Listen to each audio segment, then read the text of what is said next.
Ekitongole ekivunaanyizibwa ku kibuga ekya Kampala Capital City Authority kisaasaanya ssente eziri mu buwumbi okukuuma ekibuga nga kiyonjo.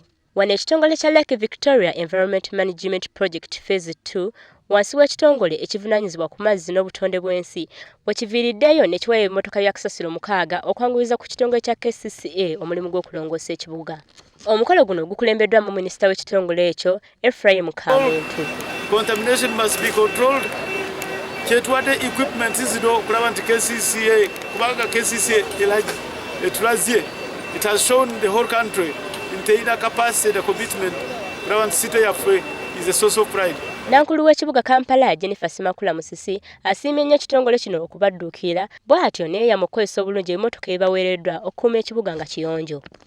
So tusaba abantu bonna beetereeze mu ngeri gye tulabiriramu ekibuga kyaffe tugenda kuŋŋaanya ebisaanifu ffe nga KCCA tugenda kukola kyonna kye tusobola naye nga n'abantu balina okukola. Minisita Kamuntu wano wasabidde ekitongole kya KCCA okudduukira omulanga gwa gavumenti okumalawo obuveera mu ggwanga okusobola okutaasa obutonde bw'ensi. Ono era asabye abantu bonna naddala abalanye ennyanja Nalubaale okugikuuma nga nnyonjo kubanga etegeeza ky'amaanyi eri eggwanga n'ensi yonna. Children will have no water, lake eyinza kusiritinga if everybody builds on wetlands.